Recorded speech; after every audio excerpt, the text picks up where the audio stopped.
ఆస్ట్రేలియాతో one day series కు ముందు BCCI selection committee కీలక నిర్ణయం తీసుకుంది. టీమిండియా వన్డే కెప్టెన్ గా రోహిత్ శర్మ స్థానంలో యువ ఆటగాడు శుభ్మన్ గిల్ ను అజిత కర్కర్ అండ్ కో నియమించింది. ఆస్ట్రేలియా టూర్ కు భారత జట్టు ఎంపిక సందర్భంగా ఈ నిర్ణయాన్ని సెలెక్టర్లు తీసుకున్నారు. రోహిత్ శర్మ, విరాట్ కోహ్లీలు వన్డే జట్టులో సభ్యులుగా కొనసాగనున్నారు. 2027 వన్డే ప్రపంచ కప్ దృష్ట్యా రోహిత్ శర్మ స్థానంలో కెప్టెన్ గా గిల్ ను ఎంపిక చేసినట్లు తెలుస్తోంది. ప్రపంచ కప్ కు ఇంకా 2 ఏళ్ల కంటే ఎక్కువ సమయం ఉండడంతో అప్పటి వరకు రోహిత్ ఆడుతాడో లేదో స్పష్టత లేనందున భారత క్రికెట్ బోర్డు నిర్ణయం తీసుకున్నట్లు తెలుస్తోంది.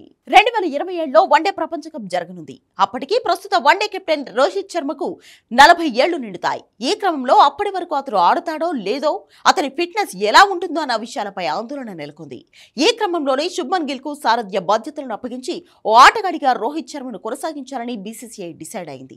ఇప్పటికే టెస్ట్లకు, టీ20లకు వీడ్కోలు పలికిన హిట్ మ్యాన్ ఇప్పుడు వన్డే కెప్టెన్సీ కోల్పోయాడు. దీంతో ఆసీస్ సిరీస్ లో అతన్ని కెప్టెన్ గా చూడాలనుకున్న అభిమానులకు తీవ్ర నిరాశ ఎదురైంది. వన్డేలో భారత సారథిగా రోహిత్ కు అద్భుతమైన ట్రాక్ రికార్డు ఉంది. టీమిండియాకు కెప్టెన్ గా ఎన్నో చిరస్మరణీయ విజయాలను అందించాడు. వన్డేలో 50కి పైగా మ్యాచ్లలో భారత జట్టుకు కెప్టెన్ గా వ్యవహరించిన 7గురిలో ఒకడిగా రోహిత్ నిలిచాడు. వన్డేలో 75 విజయ శాతంతో అత్యుత్తమ కెప్టెన్ గా రోహిత్ నిలిచాడు. ఇది ఎంఎస్ ధోని, గంగూలీ, కోహ్లీ వంటి దిగ్గజ కెప్టెన్లకు కూడా సాధ్యం కాలేదు. అదేవిధంగా అతని సారథ్యంలోనే ఐసీసీ ఛాంపియన్స్ ట్రోఫీ 2025 టైటిల్ ను భారత్ సొంతం చేసుకుంది. అదేవిధంగా వన్డే ప్రపంచ కప్ 2023 రన్నర్-అప్ గా భారత్ ను హిట్ మ్యాన్ నిలిపాడు. టోర్నీ ఆసాంతం అద్భుతమైన ప్రదర్శన కనబరిచిన భారత జట్టు తుది మెట్టుపై బోల్తా పడింది. రోహిత్ వన్డే రిటైర్మెంట్ పై పలు వార్తలు వచ్చినప్పటికీ వచ్చే వరల్డ్ కప్ వరకు ప్లేయర్ గా కొనసాగడం దాదాపుగా ఖాయమైనట్టే.